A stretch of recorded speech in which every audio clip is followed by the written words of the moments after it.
नमस्कार। English literature के syllabus में आज हम सबसे पहले पोइट्री सेक्शन को डिस्कस कर रहे हैं और पोइट्री सेक्शन में जो सबसे पहली पोइम है ए लेक्चर अपॉन द शैडो, जो कि जॉन डॉन के द्वारा लिखी गई है। काफ़ी इंटरेस्टिंग पोइम है क्योंकि ये पोइम उन सवालों के बारे में आपको बताएगी जो हमेशा लव के बारे में कन्फ्यूज़न क्रिएट करते हैं कि प्रेम के बारे में कहा जाता है कि love rises and love false.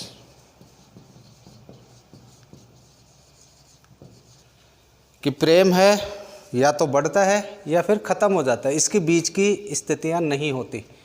यानी या तो आपका प्रेम है या तो वो पूरा होगा या फिर समाप्त हो जाएगा। तो इसमें कभी ऐसी कोई बात नहीं होती कि आपका प्यार रह गया हो और आपका चलता रहा जीवन, ऐसा इसमें नहीं है। तो इसी चीज़ को डिस्कस करने के लिए जो प्रेमी प्रेमिकाओं के बीच में जो हमेशा एक भ्रम जैसे, एक डेल्यूजन जैसी स्थिति क्रिएट होती है कि उनका प्यार बढ़ पाएगा या नहीं बढ़ पाएगा, तो इसके ऊपर इस कविता के माध्यम से कवि ने बहुत ही अच्छी तरीके से प्रेम के बारे में आपको बताया है।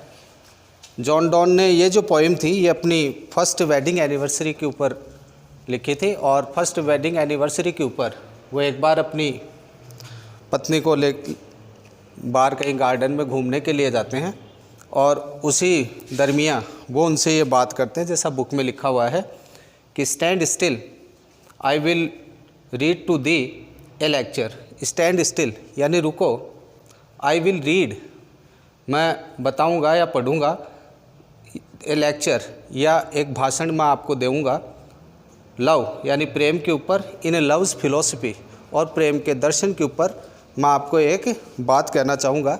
ऐसा जॉन मिल्टन अपनी प्रेमिका से कहते हैं। दीज 3 आवर्स कि इन 3 घंटों में दैट वी हैव स्पेंट जो हमने यहाँ पर बिताए हैं, वॉकिंग हीयर यहाँ पर टहलते हुए या चलते हुए, 2 शैडोज़ वेंट तो हमारे साथ 2 परछाइयाँ चल रही थी, अलॉन्ग विथ अस मानी हमारे साथ, which we ourselves produced जो हमने खुद ब खुद बनाई हैं। तो इन परछाइयों के बारे में बताते हैं कवि कि घूमते वक्त टहलते वक्त जो परछाइयाँ बनी उन परछाइयों का जिक्र कर रहे हैं। जो कवि कहता है कि परछाइयों का सीधा कंपैरिजन जो है वो सीधा कवि ने प्रेम के साथ कर दिया है कि हमने जैसे जैसे अपने प्रेम को आगे बढ़ाया है तो हमारे साथ 2 परछाइयाँ यानी प्रेम की जो टाइमिंग है कि आपका प्रेम किस स्थिति में चल रहा है उस स्थिति के साथ हम आगे बढ़ रहे हैं।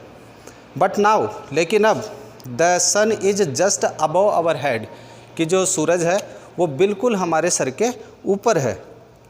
And we those shadows tread और हम उन परछाइयों को अब कुचलते हुए चल रहे हैं। And do we those shadows tread और इस तरीके से अब हम उन परछाइयों को कुचलना शुरू करते हैं। एंड टू ब्रेव क्लियरनेस और बड़ी बहादुरी से सारी चीज़ों को हम दूर करते हैं। ऑल थिंग्स आर रिड्यूस तो हमारे दरमियाँ जितनी भी चीज़ें हैं वो कम होने लगती हैं। एंड सो विसल our love did grow, our infant love did grow कि इस तरीके से हमारा, इन्फेंट का मतलब शिशु होता है लेकिन यहाँ पर है प्रारंभिक प्रेम है वो बढ़ता है। तो कहने का मतलब जो मॉर्निंग शैडोज़ की बात करता है यहाँ पर कवि, सुबह की परछाई यानी सुबह की परछाई से कवि ने ये बताना चाहा था ये आरंभिक प्रेम है। और आरंभिक प्रेम के अंदर जो प्रेमी प्रेमिकाएं होते हैं वो अपने प्रेम को काफ़ी लंबी दूरी तक देखते हैं कि उनका जो प्रेम है काफ़ी लंबे समय तक चलेगा और उस लंबे समय तक चलने में वो कई प्रकार की कल्पनाएं, स्वप्न, ऐसा करेंगे वैसा करेंगे, तो इस तरीके की थिंकिंग के ऊपर वो अपने प्रेम को देखना प्रारंभ करते हैं। और उसी दरमियान जो बात की यहाँ पर कवि ने कि वो परछाइयों को कुचलते हुए चलते हैं, इसका सीधा सा मतलब है कि उस दरमियान वो एक दूसरे की कमियों को भी वहाँ पर अनदेखा करना शुरू कर देते हैं।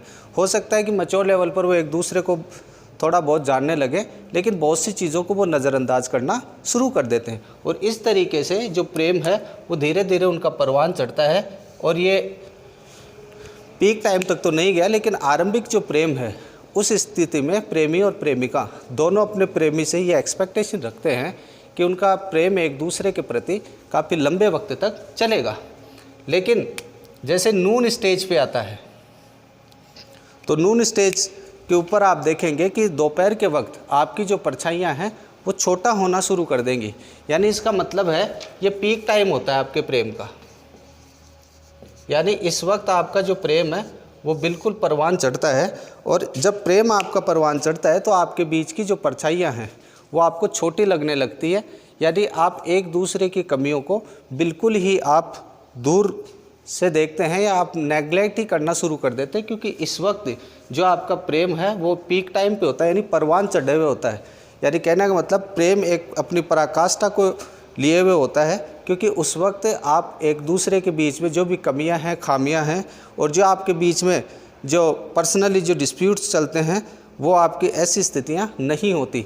तो इस वक्त का जो प्रेम है वो बिल्कुल एक पीक टाइम के ऊपर आ जाता है, जिसमें कवि कहता है कि हम इस स्थिति में किसी भी प्रकार की कमियों को नहीं देखते और हम हमारे प्रेम को काफ़ी ऊंचाइयों या बुलंदियों पर देखते हैं।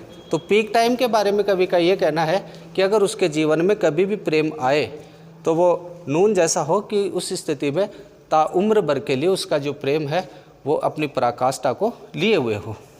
लेकिन लेटर स्टेज पास्ट नून की अगर हम बात करें तो पास्ट नून में आप देखेंगे कि ये शैडोज़ हैं, ये थोड़ी थोड़ी या थोड़ी क्या पूरी तरीके से समाप्त हो जाती है। यानी वो एक दूसरे को प्रेम को देखना बंद कर देते हैं, और जब वो इस स्थिति में आते हैं तो वही पहले वाली जो सिचुएशन होती है, दोनों के बीच में एक तरीके का क्लैश शुरू हो जाता है, और उस क्लैश के बीच में वो अपना प्रेम को खो देते हैं। तो कवि का कहने का मतलब है कि मॉर्निंग शैडोज से जो नून तक की जो जर्नी होती है, इस टाइम में प्रेम है वो अपनी आरंभिक अवस्था से अपनी पराकाष्ठा की अवस्था की ओर बढ़ता है, जिसमें सबसे अच्छी बात यह है कि दोनों एक दूसरे की कमियों को नहीं देखते और दोनों के बीच में एक स्थायी प्रेम बरकरार रहता है, और वो प्रेम के साथ अपना जीवन यापन करते हैं।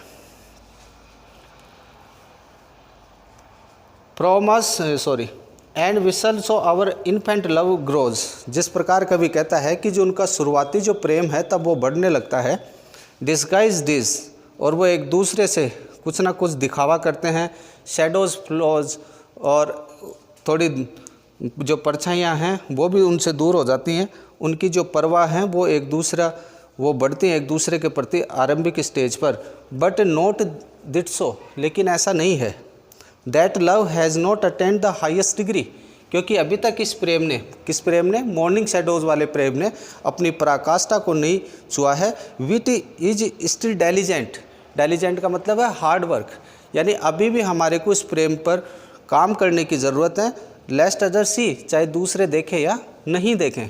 तो कवि का कहने का मतलब है कि प्रारंभिक स्टेज के प्रेम पर ही, जिसका कंपैरिजन मॉर्निंग शैडोज़ के साथ था, कि उस स्टेज के ऊपर वो एक दूसरे के प्रेम के ऊपर मेहनत करें और लोगों की परवाह ना करें, तब तो उनका जो प्रेम है वो आगे तक बढ़ता चला जाएगा। अब इसमें एक रिपीटेशन वाला लाइन आता है जो आप पार्ट 2 में पढ़ते हैं, expect our loves.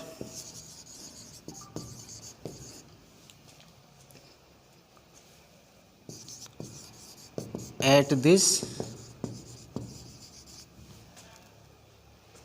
Noon stay.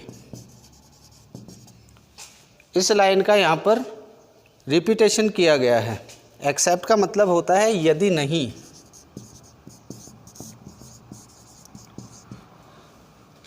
यदि हमारा जो प्रेम है नूनी स्टे का मतलब बताया था मैंने पीक टाइम, यानी पराकाष्ठा, यानी जब प्रेम है वो अपनी बुलंदियों पर होता है, अगर ये पल ज़्यादा लंबे वक्त तक नहीं रुकता है, तब कभी यहाँ पर बताता है कि we shall new shadows make, तब हम एक नई परछाइयाँ बना लेंगे। द अदर वे माने किसी और तरफ, as the first were made, जो हम इसमें पहली जो परछाई बनाएंगे, टू ब्लाइंड, वो हमें भी अंधा कर देगी क्योंकि हमारे को हमारी कमियां नहीं नज़र आएंगी।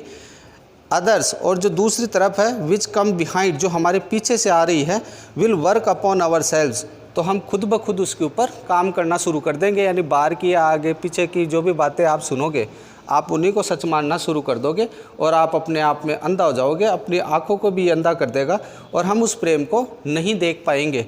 कब नहीं देख पाएंगे? यदि नून स्टे, यानी जो मैंने पीक टाइम बताया, प्रेम की पराकाष्ठा, यानी एक ऐसी स्थिति जब आप अपनी प्रेमी प्रेमिकाओं कि जितने भी गिले शिकवे थे उनको आप एक तरफ किए हुए थे और बड़े अच्छे तरीके से, बड़े आनंदित तरीके से आप एक दूसरे के साथ रह रहे थे या आप बड़े प्रेम से रह रहे थे। उस स्थिति में आपको ना तो आपके प्रेमी की कमियां पता थी और ना ही अपनी प्रेमिका की। तो उस स्थिति में जो प्रेम था वो बड़ा परिशुद्ध, बड़ा परिमार्जित प्रेम था। उस स्थिति में जो प्रेम है वो लंबे समय तक एक आनंद देने वाला प्रेम बना हुआ था। लेकिन कवि ने यहाँ पर अपना भ्रम रखा कि यदि ये नून स्टे जो हमने बात की, पराकाष्ठा वाला टाइम, यदि ये नहीं बचता है तो दोनों के बीच में गलतफहमियां होना शुरू हो जाएंगी और एक दूसरे के जो पीक टाइम वाला जो प्रेम था उसके अंदर धीरे धीरे वीकनेस आना शुरू हो जाएगा। क्योंकि अब मैं यहाँ पर बात करने वाला हूँ पास्ट नून की। यानी पास्ट नून का सीधा सा मतलब ये है कि अगर आप इस तरीके से डेल्यूजन में चले गए या आप लोगों के बीच में कन्फ्यूजन क्रिएट होना शुरू हो गए तो आपका जो प्रेम था वो धीरे धीरे समाप्त होना शुरू हो जाएगा। इफ़ आवर लव फेंट, यदि हमारा प्रेम कमज़ोर पड़ता है, वेस्टवार्डली डेक्लाइन, वेस्टवार्डली का मतलब होता है मॉडर्न बॉयज़, इनके कंपैरिजन में लिया गया है। डेक्लाइन मानी इस प्रेम को मानने से अगर मना करते हैं। टू मी, तो मेरे लिए। दाऊ मानी जो तुम हो। फॉल्सली दाइन, तो ये मेरे लिए तुम्हारा जो प्रेम है, तुम्हारे लिए जो मेरा प्रेम है, ये पूरी तरीके से एक तरीके से गलत साबित होना शुरू हो जाना हो जाएगा। And I to thee mine, और तब मेरे जो काम है, एक्शन, सेल्फ डिस्गाइज, वो भी तुम्हारे को छलावा नज़र आएंगे। The morning shadows wear away, और जो प्रारंभिक जो परछाइयाँ थी जिसमें हम प्रेम को लंबा वक्त तक देखते थे वो प्रेम कहीं दूर हो जाएगा। But these grow longer all day, लेकिन ये सारी चीज़ें हैं वो पूरे दिन बढ़ती चली जाएंगी। बट लेकिन मैं आपको एक ही बात बताना चाहूँगा, लव्स डे इज़ शॉर्ट, कि प्रेम का दिन है वो छोटा है। इफ़ लव डिके, यदि प्रेम समाप्त होता है तो हमारे लिए प्यार के दिन भी क्या हैं, छोटे हैं। लव इज़ ग्रोइंग, लेकिन प्यार के बारे में कहा जाता है कि प्यार हमेशा बढ़ने वाला होता है। फुल कांस्टेंट लाइट, और उसमें निरंतर एक प्रकार की रोशनी होती है। क्योंकि मैंने कहा कि जो प्रेम है वो या तो पूरा होता है या फिर पूरी तरीके से समाप्त होता है, इसमें बीच जैसी स्थितियाँ नहीं होती। एंड इज़ फर्स्ट टाइम, और अपने इस पहले ही पल में आफ्टरनून, जो दोपहर बाद वाला जो समय आएगा, इज़ नाइट, तो वो क्या है, रात। यानी रात का मतलब है यहाँ पर समाप्ति, यानी ये आपका प्रेम समाप्त हो जाएगा। तो इस कविता से हम ये समझते हैं कि जो प्रेम है ये बढ़ता है समय के साथ साथ और एक स्टेज पे जाकर के ये ख़त्म हो जाता है। तो प्रेम की जर्नी है स्टार्ट होने की और उसके ख़त्म होने की, वो किस तरीके से आती है। तो इसको बड़ा शेडोज़ वाइज कंपैरिजन करके बता दिया कि आपकी जो मॉर्निंग शेडोज़ है, जिस स्थिति में मॉर्निंग के वक्त एक ताजगी, एक सादगी आपके बीच में होती है, तो आप बड़े सादगीपूर्ण तरीके से अपने प्रेम को लंबा देखते हैं। और जैसे जैसे धीरे धीरे आपका प्रेम जब परवान चढ़ता है, यानी नून टाइम तक जाता है, तो यह आपके प्रेम का पीक टाइम होता है। उस वक्त में हम अपने प्रेमिका की या अपने प्रेमी की जो गलतियां हैं उसको नज़रअंदाज करना शुरू करते हैं। ये छोटी छोटी बातें आपके बीच में जो प्रगाढ़ता लेकर के आती हैं, और उस वक्त का जो प्रेम होता है उसको पराकाष्ठा वाला प्रेम कहा गया है। लेकिन कभी यहाँ पर अपना भ्रम रखता है कि यदि जो रिपीटेशन वाली जो लाइंस रखी गई स्टेंजा नंबर 2 में कि except our loves at this noon stay, यानी इस दोपहर वाला या पराकाष्ठा वाला समय यदि हम इस पर नहीं रुक पाते हैं तो हमारे बीच में गलतफहमियां होना शुरू हो जाएगी। तो जो एक बार आप प्रेम में बड़े ख्वाब देख रहे थे वो दूसरे ही पल आकर के आपके ख्वाब पूरी तरीके से धराशायी हो जाएंगे। तो कवि का कहने का मतलब है कि स्टेज कोई भी हो, हर स्टेज के ऊपर आप एक दूसरे के साथ कोऑपरेट करें, एक दूसरे की भावनाओं के साथ अपनी अंडरस्टैंडिंग रखें, और तब आप अपने प्रेम को परवान चढ़ा पाएंगे। क्वेश्चन के बारे में हम अगले वीडियो में डिस्कस करेंगे। धन्यवाद।